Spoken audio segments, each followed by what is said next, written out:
Peace, family. This your brother Monroe Jr. with another flash report. Indiana installs safe haven boxes for mothers to abandon their babies in. And man, this report here, when I read this, it says about 40,000 new infants are abandoned every year. Reports are saying that number continues to decrease. And it's really unfortunate that such amount of newborns and children are left to fend for themselves. But the state of Indiana is making the abandonment process safer, or at least so-called safer, for children and parents. And it just made me think, man, like, you know, no matter your circumstance, sisters, no matter how much of a struggle you were going through, you know, nothing that you're going through is worth giving up the life that the Creator allowed you to be a part of. It's a divine purpose for you and that baby to be with each other. You know, even the natural changes that occur in your body when you give birth to a child, how the breast milk swells up in the breast for the baby. You know, and that's a bonding process within itself. Just nursing your children, it draws the child closer to the mother. So to give up your child, most times that's what it is because of financial reasons. A lot of times, you know, not thinking you will be able to provide. But, you know, the Creator doesn't put anything on us that we can't handle, you know. And reading this report, it says the first baby box was installed on the exterior wall of the Woodburn Fire Department station near Fort Wayne, Indiana last week. And the second safe haven baby box was installed at the Michigan City Fire Department station near the coast of Lake Michigan coast last week as well. And the report goes on to say, as soon as one of the boxes are open, a call is immediately placed to the emergency assistance line 911, and both medical and fire personnel are dispatched to the location as the box locks from the outside, not allowing outside sources to gain access to the child. The safe haven baby boxes also are completely padded and climate controlled to keep the child warm while allowing the place to be properly ventilated. These protective boxes are also riddled with motion detectors that trigger an additional 911 call. Once authorities and medical personnel arrive at the scene, the abandoned child is then relocated to the nearest medical facility for evaluation, and then is later placed into the custody of Indiana Child Protective Services.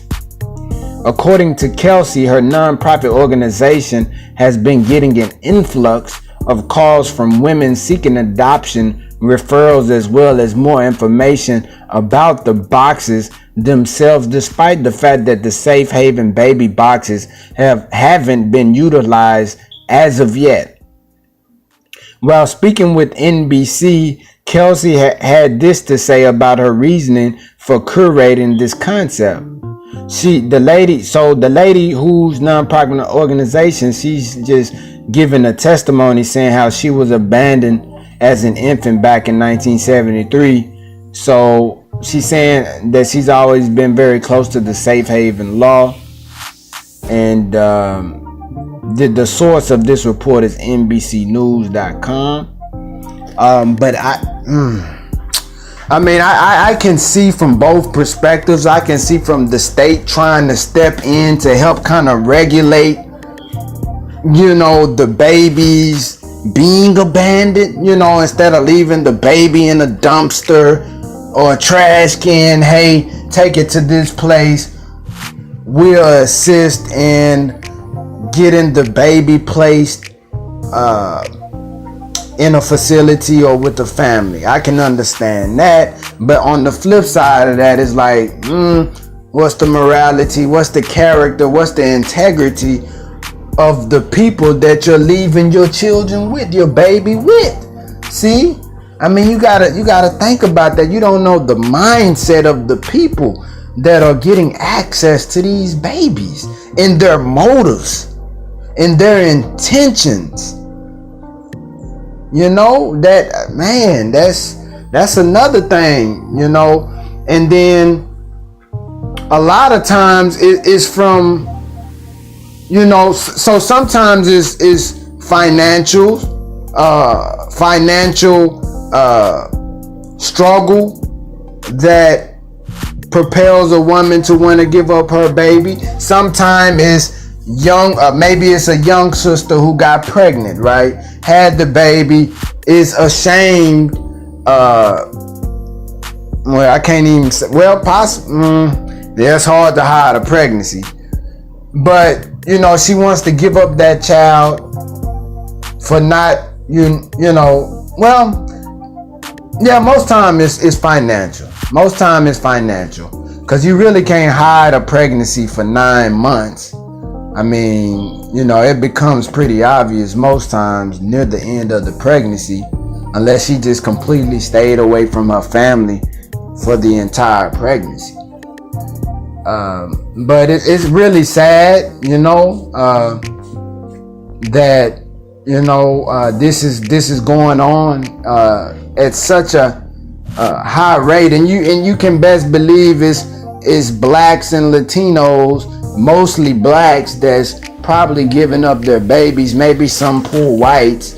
I don't see the statistics for the breakdown of ethnicities, but man, it hurt my heart to know that it's going on at such a rapid rate. And Indiana, like I said, they're taking steps to try to assist in the process.